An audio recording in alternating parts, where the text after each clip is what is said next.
जैसे कि भक्तों, आपका स्वागत है भागवत महापुराण की इस गाथा में। वसुदेवं सुतं देवं कंसचारूरमर्दनं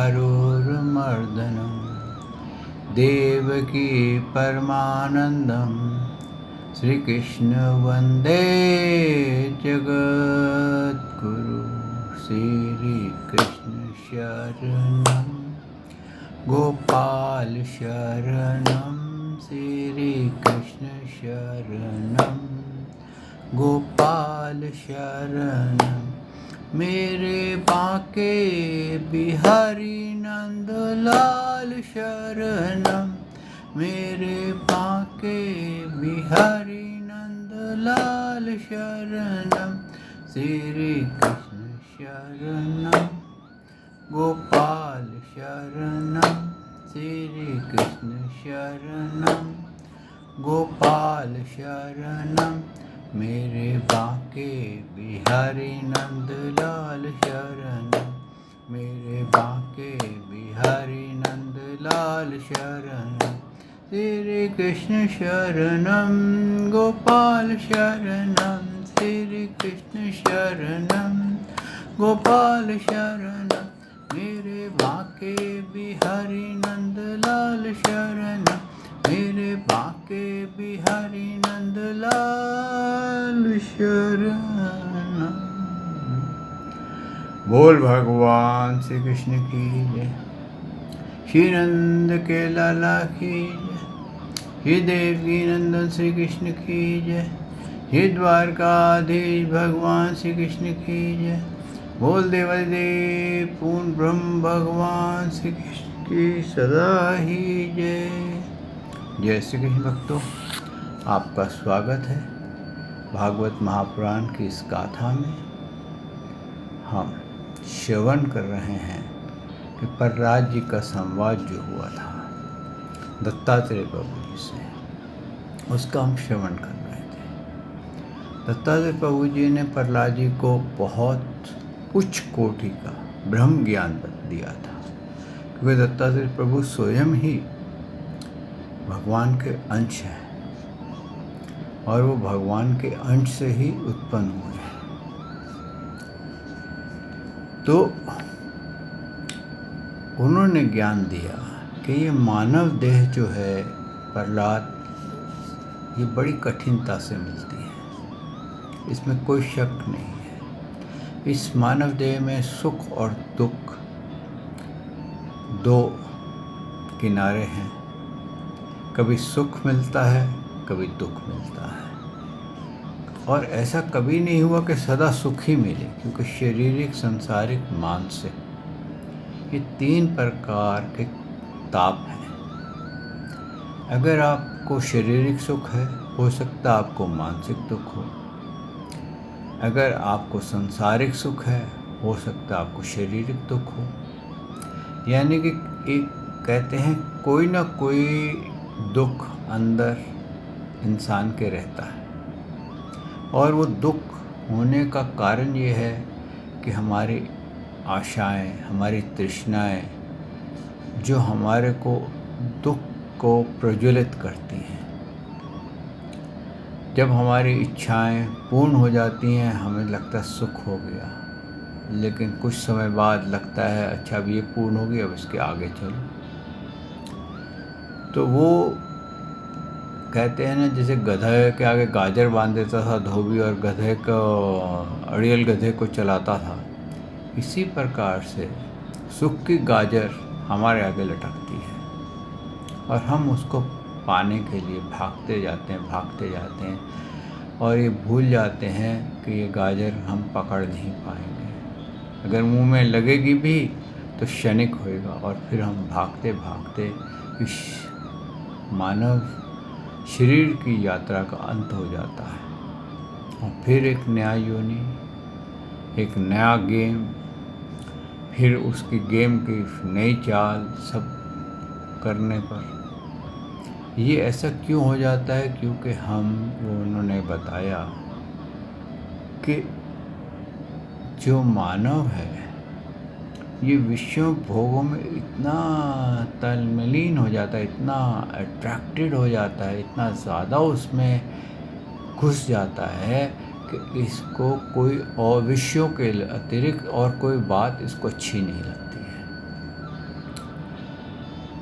एडिक्शन इसकी बड़ी हाई हो जाती है। जैसे कोई आप देखिए ड्रग एडिक्ट्स इसको कहते हैं, अगर उनको ड्रग नहीं मिले तो मर्डर तक कर जाते हैं। तो इसी तरीके से भक्तों, ये इंद्रियों की जो तृष्णाएं हैं ये हमारे को बहुत सताती हैं, इतना सताती हैं कि हमें पता नहीं चलता कब ये जो शरीर मिला था मानव योनि, जो कि मोक्ष के लिए मिला था, भक्ति के लिए मिला था, क्योंकि दत्तात्रेय प्रभु जी ने सभी जगह पर सभी महानुभावों ने ये बताया है कि जीवन मृत्यु से पार जाने का अगर कोई वस्तु है तो ये मानव देह है। और कोई भी शरीर इस सृष्टि में ऐसा नहीं है जिससे कि मोक्ष की प्राप्ति हो। सिर्फ एक शरीर है मानव का, और उस मानव शरीर को कर्म करने की छूट है, इंडिपेंडेंट बनाया गया है, ताकि यही दत्तात्रेय प्रभु जी ने बताया कि अगर आप पुण्य कर्म करो तो उच्चलोक, पाप पुण्य मिक्स करो तो मृत्युलोक, और ज़्यादा पाप हो जाए तो पशु पक्षी, उससे ज़्यादा पाप हो जाए तो नरक की योनियाँ। और अगर प्रभु के शरण चले गए और आपने अपने आप को कंट्रोल कर लिया, वैराग्य भक्ति ज्ञान वैराग्य को अपने अंदर प्रकट कर लिया और आपने अपने कर्मों को निष्काम कर दिया, तो मोक्ष। अब मोक्ष के भी दो चीज़ें हैं। कई लोग बोलते हैं हम भगवान में समा गए तो हमारा अस्तित्व खत्म हो गया। एक तो ये मोक्ष है। दूसरा मोक्ष ये है कि आप भगवान के धाम में नंद सुनंद की तरह उनकी सेवा करें, उनके साथ रहें, उनके लीला का आनंद लें, लेकिन आपका जीवन मृत्यु से कोई संबंध नहीं होगा। जब तक आप वहाँ पर इच्छा नहीं उत्पन्न करोगे कि मेरे को ज़रा सैर करनी है, लोगों में भंवर करके आऊँ, मैं बोर हो गया। जैसे आजकल कोरोना काल है, आजकल क्या बोलते हैं, अब जब तक तुम घर में बैठे हो तुम्हें कोरोना नहीं पकड़ेगा, लेकिन कोरोना कब पकड़ेगा, जब तुम बाहर जाओगे, और बाहर जाओगे तो कोरोना आपको मिल सकता है। तो यही बात दत्तात्रेय प्रभु जी ने समझाई है, प्रहलाद जी को ज्ञान दिया है कि तुम्हारे पास इतना कुछ होते हुए भी तुम इतना वैभव है तुम्हारे पास कि कब कौन सी इंद्री कहाँ झटका दे दे उसका पता नहीं।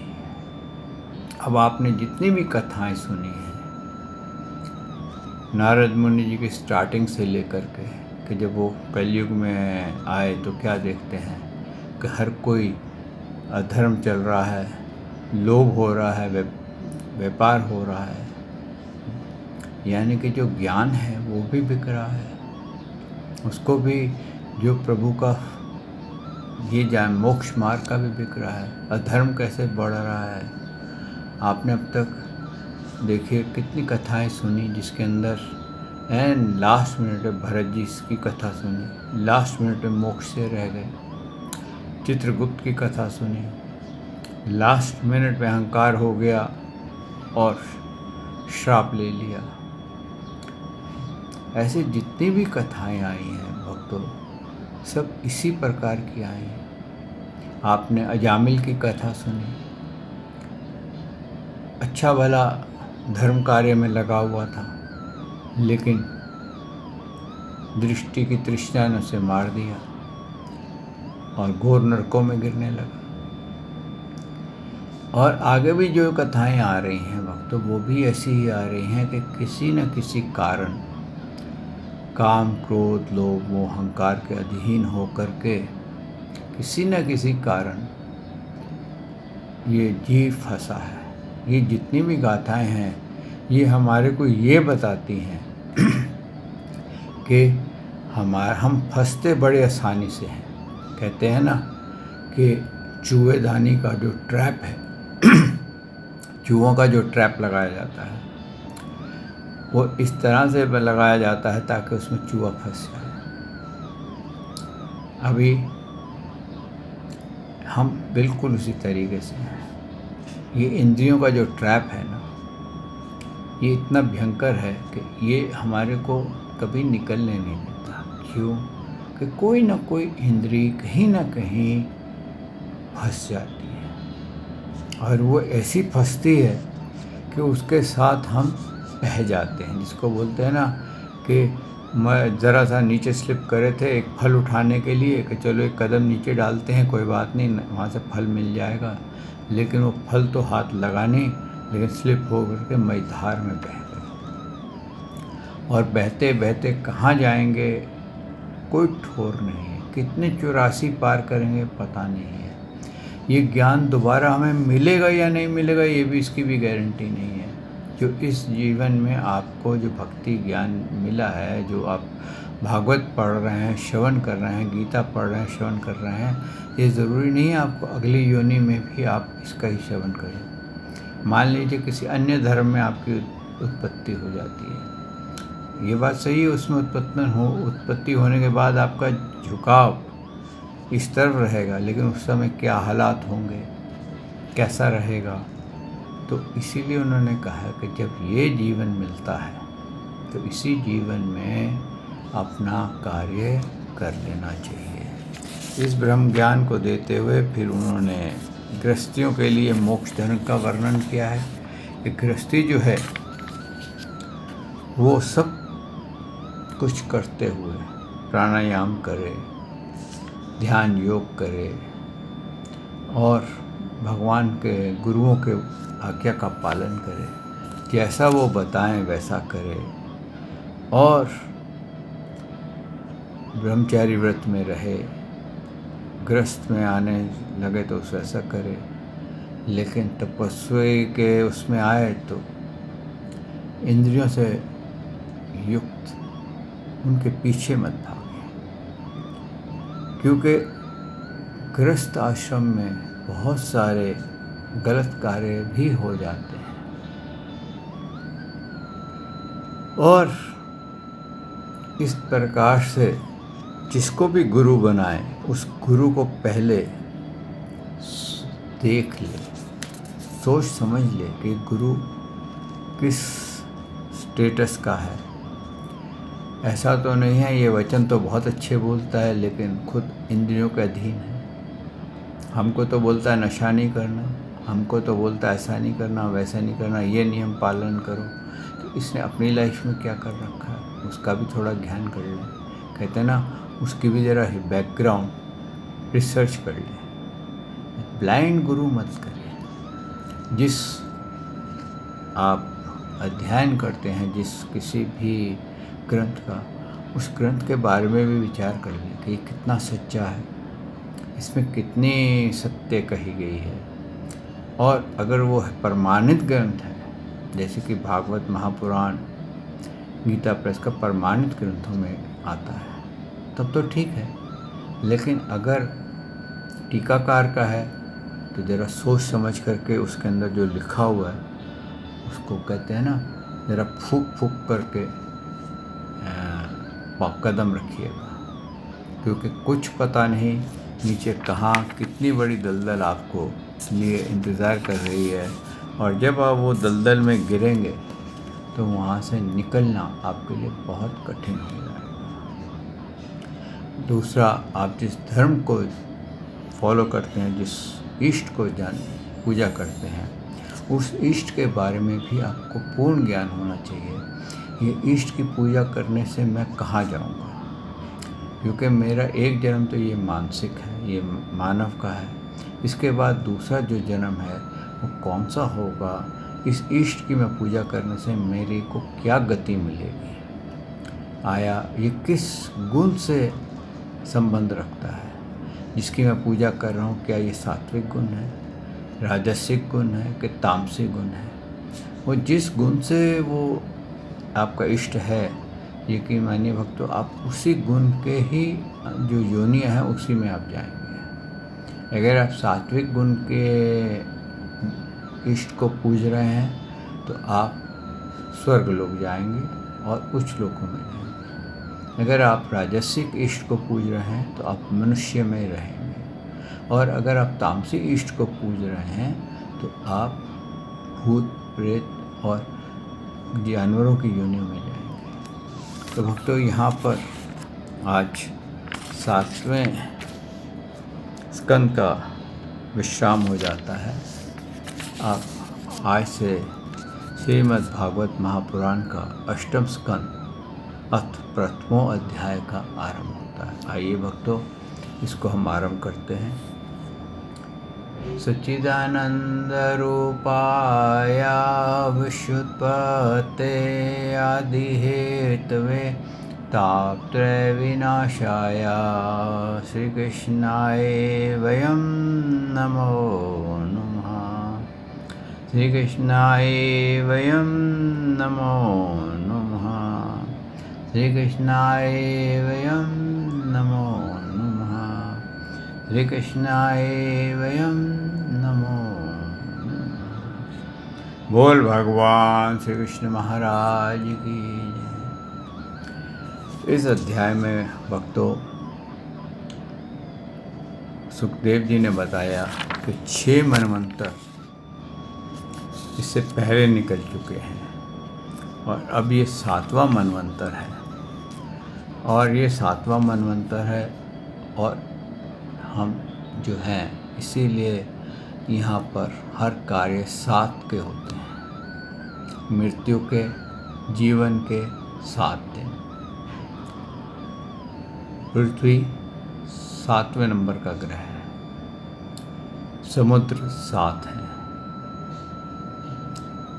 मनवंतर 7वां है, भागवत 7 दिन होती है, भगवान ने जो गोवर्धन उठाया वो भी 7 ही दिन उठाया। तो इस तरह से उन्होंने बताया कि 7वां मनवंतर है। 8वां मनवंतर बलि जो है वो 8वें मनु होंगे, क्षमा करें 8वें इंद्र होंगे। इसी के अंदर आगे उन्होंने बताया कि यहाँ पर गजेंद्र मोक्ष की गाथा आरंभ होती है। क्या कहते हैं? सुखदेव जी ने कहा, परीक्षित, क्षीर सागर में त्रिकुट नाम का एक प्रसिद्ध सुंदर एवं श्रेष्ठ पर्वत था। वह 10,000 योजन ऊंचा, उसकी लंबाई चौड़ाई भी चारों ओर इतनी ही थी। उसके चांदी, लोहे और सोने के 3 शिखर थे। छटा से समुद्र, दिशाएं और आकाश जगमगाते रहते थे, और वह भी उसके कितने ही शिखर ऐसे थे जो रत्नों और धातुओं की रंग बिरंगी छटा दिखते हुए सब दिशाओं को प्रकाशित कर रहे थे। उनमें विविध जाति के वृक्ष, लताएं और झाड़ियाँ थीं। झरनों की झर से वह गुंजयमान होता रहता था। सब ओर से समुद्र की लहरें आ आकर के उस पर्वत के निचले भाग को टकराती। उस समय ऐसा जान पड़ता मानो वह पर्वतराज पांव पखार रही है हो। उस पर्वत के हरे पन्ने के पत्थरों से वहाँ की भूमि ऐसी सांवली हो गई थी जैसे उस पर हरी हरी धूप लगी हो। उसके कंधारों में से चरण, गंधर्व, विद्याधर, नाग, किन्नर और अप्सराएं आदि विहार करने के लिए प्रायः बने ही रहते थे। जब उनकी संगीत की ध्वनि चट्टानों से टकराकर गुफाओं में प्रतिध्वनि होने लगती थी, तब बड़े बड़े गर्वीले सिंह उससे दूसरे सिंह की ध्वनि समझ कर के सह न पाते और अपनी गर्जना से उसे दबा देने के लिए और जोर से गरजते। आगे उन्होंने कहा है कि उसी घाटी में एक जंगल था और जंगल में बहुत सारी हथिनियों के साथ एक हाथी रहता था जिसका नाम था गाजेंद्र। गाजेंद्र देखा जाए तो ये गाजेंद्र हाथी हमारे अंदर है।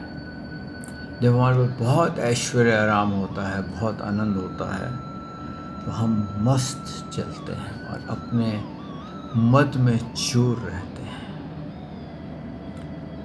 कहते हैं कि उसकी जब वो चलता था तो उसकी पाँव की धमक से जो शेर थे वो भाग जाते थे, इतना बलवान था।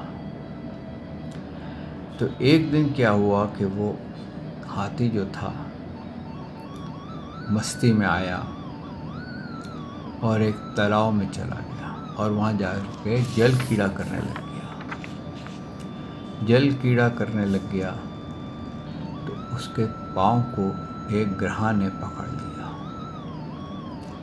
अब पाँव को ग्रहा ने पकड़ लिया तो अब वो हाथी बाहर निकले, ग्रहा उसको खींच करके अंदर ले जाए। इस प्रकार से उनका युद्ध 1000 वर्ष तक चलता रहा।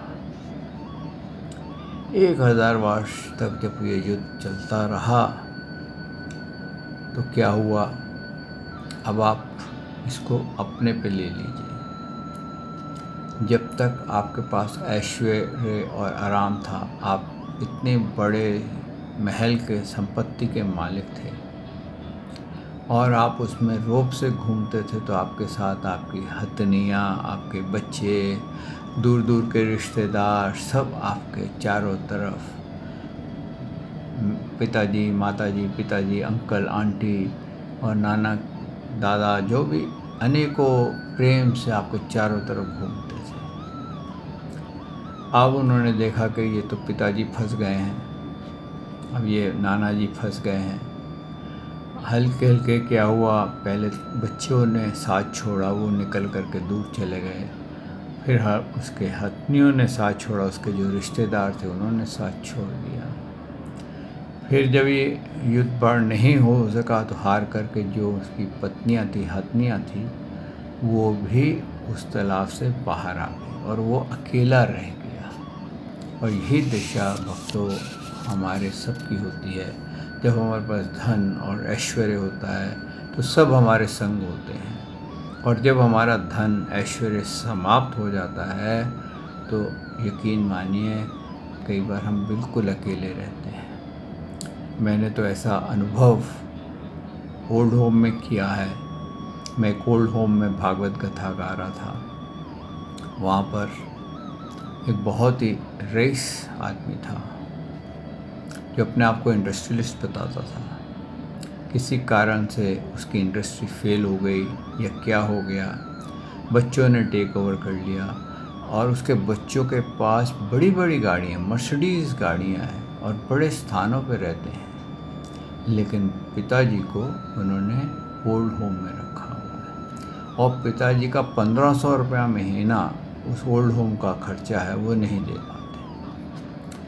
तो भक्तों, ये ज़िंदगी की हकीकत है कि हमारे साथ तभी तक साथ लोग चलते हैं जब तक हमारा ऐश्वर्य बना हुआ है। ऐसे ही आप संतों को भी देख लिए, जो उच्च मठाध्यक्ष हैं, उनके देखिए कितने शिष्य हैं, लेकिन जब वो मठाध्यक्ष नीचे आ जाता है तो शिष्यों की गिनती कम होने लग जाती है। और फिर ऐसा भी समय आता है कि कुछ एक दो ही शिष्य उसके साथ रहते हैं जो उसको रियली में उसकी सेवा कर रहे थे, लेकिन नए शिष्य नहीं आते क्योंकि उनको मठाध्यक्ष की वो जो गद्दी पे बैठा है उससे प्रेम है। इसका परिणाम मैंने एक और देखा था। हमारे गुरुजी थे, जब तक वो उनके गुरु बैठे हुए थे तो उनके गुरुओं की बड़ी सेवा होती थी, लेकिन जब वो गुरु का शिष्य उस गद्दी पे बैठ गया तो हालात ये हो गए, गुरुजी कभी उस मंदिर में पड़े होते थे, कभी उस मंदिर में पड़े होते थे, उनको कोई पूछता ही नहीं था। तो भक्तों, ये संबंध जो है बहुत भयंकर है। ये संसार का नियम है कि चढ़ते सूरज को सब नमस्कार करते हैं, लेकिन जब वक्त बुरा होता है तो अपना भी साथ छोड़ देते हैं। कई बार तो कहते हैं साया भी साथ छोड़ देता है। तो इसी प्रकार से अब क्या हुआ, 1000 वर्ष तक ये युद्ध होता रहा। और अब क्या हुआ कि वो हाथी था, हाथी को बाहर खाने के लिए चाहिए, अब उसको खाने को कुछ नहीं मिलता था, जल में क्या खाएगा। लेकिन वो ग्रह था तो वो जल का जलचर था, तो उसको जल में रह कर के पौष्टिकता मिलती थी। हालत ये हो गई कि वो वीक हो गया। तो उसने जब मृत्यु को सर पे देखा तो उसने भगवान के लिए प्रार्थना की। आगे सुखदेव जी कहते हैं, अपनी बुद्धि से ऐसा निश्चय करके गजेंद्र ने अपने मन को हृदय में एकाग्र किया और फिर पूर्व जन्म में सीखे हुए श्रेष्ठ स्तोत्र का जाप द्वारा भगवान की स्तुति करने लगा। अब उसको याद आई जब उसके साथ इतनी बुराई हो गई कि सब ने छोड़ दिया। कहते हैं ना, जब सब कोई छोड़ देता है तो मन जो कहते हैं बहुत दुखी होता है, उस वक़्त वो ज्ञान पाने के काबिल हो जाता है। यानी कि उसको ज्ञान की याद आ जाती है, भगवान की याद आ जाती है। जब विषयों ने घेरा होता है तब तक उसको ज्ञान की याद नहीं आती। तो क्या कहा गजेंद्र ने कहा, जो जगत के मूल कारण है और सबके हृदय में पुरुष के रूप में विराजमान है एवं समस्त जगत के एकमात्र स्वामी हैं, जिनके कारण इस संसार से चेतनता का विस्तार होता है, उस भगवान को मैं नमस्कार करता हूँ। यानी कि उस भगवान को नमस्कार करता हूँ जो सृष्टि से पहले हैं, आज भी हैं और सृष्टि के बाद भी रहेंगे, जो सब के अंदर ब्रह्म रूप से विराजमान है। यानी कि अब ये गजेंद्र का जो पूर्ण जन्म है उसका आगे आएगा कि ये कौन है। तो ये संसार में उन्हीं में स्थित है, उन्हीं की सत्ता से प्रतीत हो रहा है, वही इसमें व्याप्त हो रहे हैं और स्वयं वही इसके रूप में प्रकट हो रहे हैं। ये सब होने पर भी वे इस संसार और इसके कारण प्रकृति से सर्वथा परे हैं। उन स्वयं प्रकाश स्वयं से सतत आत्मा भगवान की मैं शरण ग्रहण करता हूँ। ये विश्व प्रपंच उनकी माया से उनमें अध्यस्त है। ये कभी प्रतीत होता है तो कभी नहीं, परंतु उनकी दृष्टि ज्यों की त्यों ही एक सी रहती है। वे इसके साक्षी हैं और उन दोनों को देखते रहते हैं। वे सबके मूल और अपने मूल भी वही हैं, कोई दूसरा उनका कारण नहीं है। वे समस्त कार्य और कारणों से अतीत प्रभु मेरी रक्षा करें। यहाँ पर उन्होंने किससे रक्षा मांगी है? उस भगवान से जो सर्वश्रेष्ठ है। उन्होंने किसी देवता से रक्षा नहीं मांगी है, कहीं ब्रह्मा जी से रक्षा नहीं मांगी है, विष्णु जी से रक्षा नहीं मांगी है, महादेव से रक्षा नहीं मांगी है, इंद्र से रक्षा नहीं मांगी, किसी से रक्षा नहीं मांगी, सीधा भगवान से रक्षा मांगी है। आगे उन्होंने कहा है, प्रलय के समय लोकपाल और इन सब के कारण संपूर्ण नष्ट हो जाते हैं। उस समय केवल अत्यंत घना और गहरा अंधकार ही अंधकार रहता है, परंतु अनंत परमात्मा उसमें सर्वथा परे विराजमान रहते हैं। जब महाप्रलय होती है सब कुछ समाप्त हो जाता है, ब्रह्मा विष्णु महेश सहित सब कुछ विश्राम में चला जाता है, लेकिन एक वो भगवान जो उस समय भी रहते हैं, यानी कि सृष्टि से पहले भी रहते हैं, सृष्टि के बाद भी रहते हैं, वह प्रभु मेरी रक्षा करें। इस प्रकार से उन्होंने भगवान को की स्तुति गाई और उन्होंने आगे कहा, अपने आत्मा को सबके हृदय में विराजमान देखकर स्वाभाविक ही सबकी भलाई करते हैं। वे मुनियों के सर्वसा भगवान मेरे सहायक मेरी गति हैं। यानी कि उस परमात्मा की वो भक्ति कर रहे हैं जो सृष्टि से पहले हैं। भक्तों, यही हकीकत है, हमें उस परमात्मा की भक्ति और पूजा करनी चाहिए जो सृष्टि से पहले है, जो सृष्टि में भी है और सृष्टि के बाद भी रहेंगे। अगर हम उसकी शरण में जाते हैं तो हमारा कल्याण हो जाएगा। आइए भक्तों, यहाँ वाणी को आज विश्राम देते हैं। कल प्रभु ने चाहा तो आपकी सेवा में फिर हाजिर होऊंगा और इस स्तुति को आगे पान करेंगे और जानेंगे कि ये गजेंद्र कौन है, ये ग्रह कौन है और ऐसा क्या हुआ कि उसने इसको गजेंद्र को पकड़ लिया था। श्री कृष्ण शरणम गोपाल शरणम, श्री कृष्ण शरणम गोपाल शरणम, मेरे बाके बिहारी नंदलाल शरणम, मेरे बाके बिहारी नंदलाल शरणम, श्री कृष्ण शरणम गोपाल शरणम, श्री कृष्ण शरणम गोपाल शरणम, मेरे बाके बिहारी नंदलाल शरणम, मेरे बाके बिहारी नंदलाल शरणम। बोल भगवान श्री कृष्ण की जय। हे नंद के लाला की जय। हे देवकी नंदन श्री कृष्ण की जय। श्री द्वारकाधीश भगवान श्री कृष्ण की जय। बोल देवादिदेव पूर्ण ब्रह्म भगवान श्री कृष्ण की सदा ही जय। जय श्री कृष्ण भक्तों।